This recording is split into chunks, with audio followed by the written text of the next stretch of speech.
Bum, bum, bum, bum, bum, bum, bum, bum. So I'm telling you guys right now, I love Brandon Sanderson. That man is like a poet and an angel. Anyways, he's super cool and I like him. He has my full approval, the Casey stamp of awesomeness. And this month, September, I'm going to finish the rest of the Stormlight Archive, which is Words of Radiance and Oathbringer. Both books are over 1,000 pages. Yeah. However, this is a good thing because that just means more Sanderson magic. So that's dope. I am 250 pages right now into Words of Radiance and it's beautiful. The drama is already building up. This is book 2 of the Stormlight Archive. I read the first book, Way of Kings, I think 2 months ago. And that was beautiful. Mwah. And things in book 2 are starting to look up for Kaladin, my boy, my hero, my love. He's kind of a hero now. He's in a position of power, kind of. He has the trust of one of the most awesome, noblest, powerful men. Literally the uncle of a king. And we have our nemesis emerging on the scene.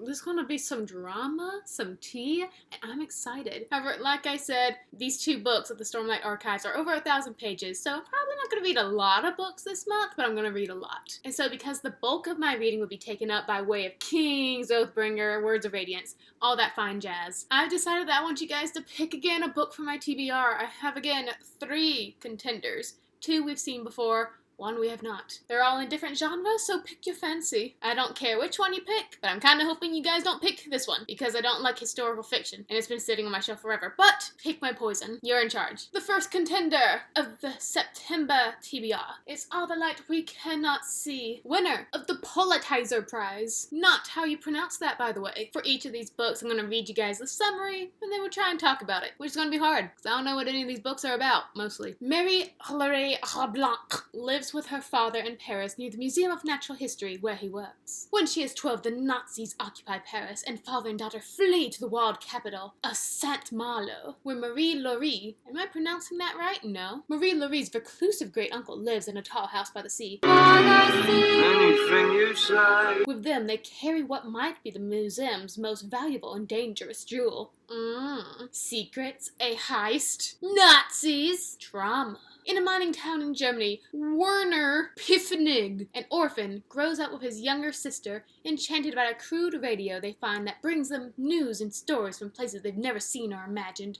Werner becomes an expert at building and fixing these crucial new instruments and is enlisted to use his talent to track down the resistance. Marie-Laurie and Werner, from warring countries, both have lost many of the people they love, come together in Saint-Malo as Doerr, the author, illuminates the way against all gods. All gods. That would be an epic story. But no. As Doerr illuminates the ways against all odds, people try to be good to one another.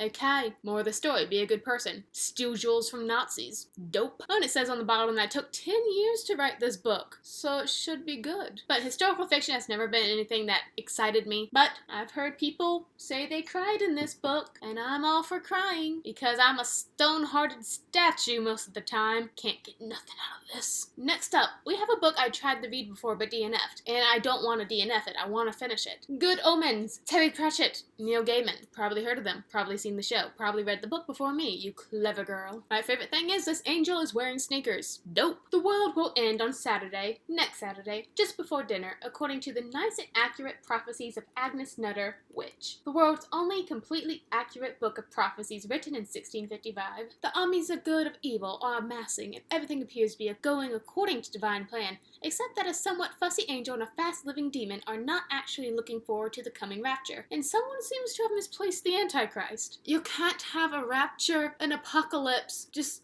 have it without the Antichrist. We gotta find this man. We need our drama. But as you can see by this little orange tab here, I have tried to read this book. This is where I DNF'd, page 91. And let me just say that this book, the parts I read of it were hilarious. I loved it. I loved the main characters, Crowley as a Freckeful, whatever his name is. But this book, the only thing that I really didn't like about it was that it made me stop reading it, so it was a really big thing too. It had these really constant point of view jump that would just come out of nowhere. And I would get so confused about whose head we're in and what we're doing, just how it all wraps together. I'm not talking about oh, the chapter ended, now we're going to be in Susie's point of view, the next chapter we're going to be in Bobby's point of view. No, just middle of the action, now we're suddenly in his head. Oh, now we're switching to his head. And it's just chaos, havoc, crazy. Like what I remember, the part that broke me. The angel and the demon, they were walking somewhere and then suddenly they get assaulted by paintballs and the angel's like, I'm dying! Because he's thought he's been shot for realsies. And then suddenly we're in some investor businessman's point of view and he's talking about all sorts of things and why they're at this paintball thing. And it really just like broke the pacing. Like we were in the action, now we're in monologuing in your brain. But yeah, I still want to read it. I need to. Maybe you guys will give me the boost I need to finish it. And so, we have historical fiction. We have fiction. Now, we have a thriller that you guys have all seen before, but has never won a poll yet. Welcome to the Melee, Final Girls by Riley Sager. A novel. I never get why they write a novel on covers. What did you think this was, a burrito? 10 years ago, college student Quincy Carpenter went on vacation with 5 friends and came back alone, the only survivor of a horror movie scale massacre. In an instant, she became a member of the club no one wants to belong to, a group of similar survivors known in the press as the Final Girls. The 3 girls are all attempting to put their nightmares behind them, and with that, one another. Despite the media's attempts, they never meet. Now Quincy is doing well, maybe even great, thanks to her Xanax prescription. She has a caring, almost fiancé, Jeff, a popular baking blog, a beautiful apartment, and a therapeutic presence in Coop, the police officer who saved her life all those years ago. I have a feeling Coop is gonna die. I just feel that in my brain right now. Her memory won't even allow her to recall the events of that night. The past is in the past. That is, until Lisa, the first Final Girl, is found dead in her bathtub, wrists slit, and Sam, the second, appears on Quincy's doorstep. Blowing through Quincy's life like a whirlwind, Sam seems intent on making Quincy relive the past, with increasingly dire consequences, all of which makes Quincy question why Sam has sought her out. And when new details about Lisa's death come to light, Quincy's life becomes a race against time as she tries to unravel Sam's truth from her lies, evade the police and hungry reporters, and most crucially, remember what happened years ago at Pine Cottage, before what was started 10 years ago is finished. Murder! So we got that. I read Riley Sager's other book, Final. This isn't Final Girls, this is Lock Every Door. This one was nice, even though I guessed the plot twist even before I read the book, but it was still delightful. I have a full review for it. Go watch it. You know you want to read it. It's pink. Magenta. So a little short summary of our contenders. Slashy stab dead girls, crazy demon and angels, Nazis. So guys, you guys know what to do. Please write in the comments which book you want me to read. If you don't comment, I don't know what you want me to read, people. I have many superpowers, but mind reading is not one of them. Also, tell me what you want your superpower to be down below. That'd be cool.